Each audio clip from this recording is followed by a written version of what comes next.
Se a oração não resolver, não troque de remédio. Aumente a dose. Bom dia! Hoje, 14 de abril de 2025, segunda-feira, iniciando mais um ciclo semanal. Seja bem-vindo, seja bem-vinda.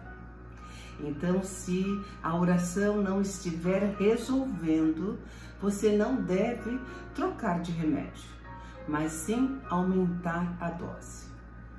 Às vezes, nós achamos que Deus está em silêncio, mas, na verdade, é o nosso coração que precisa sintonizar melhor com a fé. Com a fé, com Ele, com Jesus e com Maria. A oração não é mágica, é uma conexão. É como um remédio da alma, né? É quanto mais a gente ora, mais forte ficamos por dentro. Então não desista de falar com Deus. Nunca desista de falar com Jesus e nunca se permita ficar longe da nossa Mãe Maria. Não pare só porque você não viu a resposta. Aumente a dose. Ore mais. Confie mais e espere com fé. Muitas vezes eles estão agindo por intermédio dos bons espíritos, mas no tempo deles e não no nosso tempo, na nossa ansiedade, na nossa vontade que o mal logo passe, que o sofrimento tenha um fim imediato. Então, se você está sentindo que não está tão bem, ore mais, se conecte mais com Deus, com Jesus e com Maria, nossa Mãe.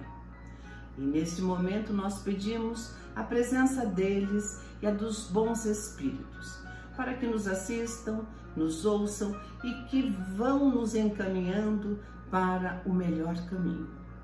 E vamos então iniciar a nossa leitura de hoje, né? Nós estamos no capítulo 6, o Cristo Consolador. Estamos estudando o Evangelho segundo o Espiritismo e estamos no item 6, na parte 1. E nós dividimos também a parte 6 em 5 trechos, para que a gente possa, de fato e realmente, refletir sobre essas grandes palavras. E assim está escrito: venho instruir e consolar os pobres deserdados. Venho dizer-lhes que elevem a sua resignação ao nível de suas provas, que chorem porquanto a dor foi sagrada no jardim das oliveiras, mas que esperem, pois que também a eles os anjos consoladores lhes virão enxugar a lágrima. Quem está nos falando, né? Tudo isso é o Espírito de verdade. Então ele vem nos dizer, né? Como representante do Espiritismo, como cumpridor da promessa de Jesus, que é a vinda de outro Consolador, né? Ou seja, a nossa doutrina. Porque a doutrina espírita, ela veio para nos instruir, fornecer mais conhecimento e para nos consolar, ou seja, nos confortar quando estamos enfrentando as nossas dores. Essas são as duas finalidades imediatas para todos aqueles que conhecem a doutrina espírita. A doutrina espírita, então, vem com essas duas finalidades, né? Instruir e consolar. Instruir e consolar. Por isso que ele começa, venho instruir e consolar. Tá? Então a doutrina vem nos fornecer conhecimento e nos consolar nos momentos de tristeza, nos momentos de angústia, nos momentos de aflição. E ele ainda coloca assim, os pobres deserdados. Pobre, né? O que vem ser pobre? Você se considera uma pessoa pobre? Não sei, não sei. Agora, se você ganha 40 mil, 50 mil, será que você é pobre nesse mundo material? Mas o que o Espírito da Verdade, o Espírito de Verdade está querendo nos dizer aqui, não tem nada a ver com o financeiro. Não tem nada a ver com a vida material. O Espírito de Verdade está falando da pobreza espiritual. Então, o planeta Terra, como recebe espíritos inferiores, espíritos imperfeitos, somos todos pobres. Então, nós somos ainda inferiores. Nós somos pobres, né? Pobres de espírito. Então, a gente tem que entender que pobre é aquele ainda que tem ciúmes, é aquele que tem arrogância, aquele que tem egoísmo, aquele ainda que tem muita vaidade, que tem inveja, que vive triste. E nessas mazelas, nesses vícios, em qualquer grau, em qualquer nível, algumas pessoas já venceram e sentem todos esses problemas num grau diminuto, num grau pequeno, né? Mas ainda sentem. Então, o espírito rico é aquela pessoa bondosa, aquela pessoa boa e que já venceu todas essas mazelas, todos esses vícios. Não sente mais vaidade, nem egoísmo, nem arrogância, não tem ciúmes, não tem tristeza. Então, esse é o espírito rico. E quando ele chama aqui pobres deserdados, né? Então, pobres, então ficou claro para todos nós que é pobre em espírito, né? Não tem nada a ver com a vida material. E deserdados. O que vem ser deserdados, né? Por que ele está nos chamando de deserdados? Nós somos filhos de Deus. Deus criou tudo. Então, você e eu somos herdeiros de Deus. Se Deus criou tudo, Deus é o dono do universo, né? Nós somos herdeiros de tudo isso. Mas como nós estamos num mundo de provas e expiações, nós não temos acesso à nossa herança. Então, por isso que ele chama de pobres deserdados. Você é deserdado e eu também sou deserdada. Mas nós estamos no caminho para buscar a nossa herança. Nós um dia seremos herdeiros de tudo, quando nós atingirmos o patamar, né, de espírito puro. Então nós seremos herdeiros do universo.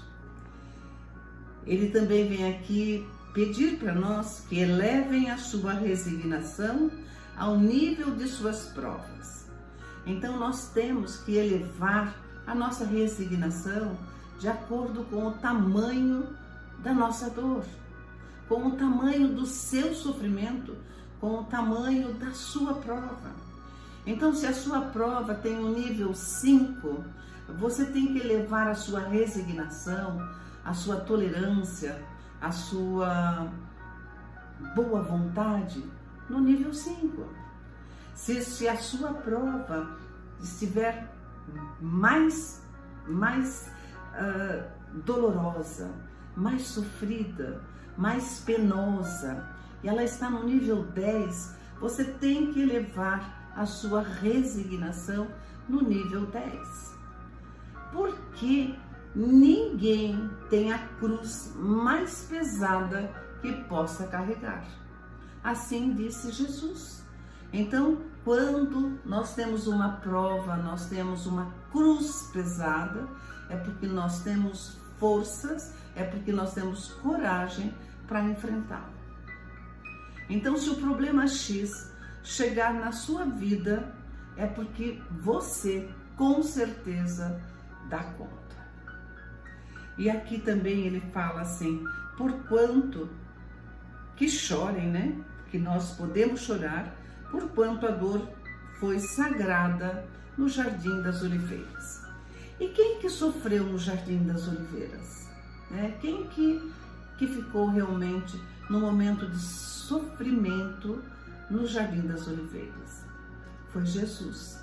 Então ele está nos dizendo, né, nas entrelinhas, que se Jesus sofreu, por que nós não podemos sofrer? E quando ele fala que é para chorar, a gente deve sim, se tiver vontade de chorar, você pode chorar,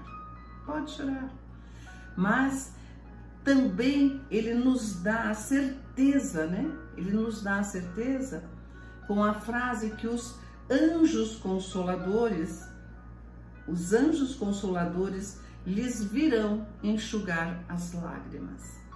Então, com essa frase, ele está nos dizendo que a nossa dor terá fim, que o nosso sofrimento, que nossas angústias terão fim. Então, a nossa mensagem desse texto é que se você já for uma pessoa espiritualizada, você vai fazer do seu sofrimento um altar, né? A pessoa faz do seu sofrimento algo sagrado, né? Entendendo que ninguém sofre à toa, que o sofrimento é justo, que o sofrimento é necessário e que o sofrimento é educativo para todos nós. E que um dia esse sofrimento terá um fim. Agora você pode estar pensando assim, mas Ju, como fazer que o meu sofrimento seja sagrado? Como que eu faço isso? Eu sei que você pode estar com dores horríveis. Você pode estar passando com dores físicas, dores emocionais, passando por um divórcio, passando por uma perda de ente querido. Você pode estar passando por uma falência, por um diagnóstico ruim, enfrentando uma doença grave. Mas como é que você faz com que esses sofrimentos se tornem sagrados? Você não pode fazer dessa sua passagem um tormento, um inferno para todos aqueles que convivem com você e para você mesmo, né? Se você entende que todo sofrimento não é à toa, que ele tem uma finalidade justa, que ele é necessário para que a gente possa nos educar, porque ele também é um processo educativo, mas que ele vai ter fim, você vai sofrer dignamente. Passe com resignação, porque o seu sofrimento, você sendo resignado, tolerante, paciente, ele se tornará santo.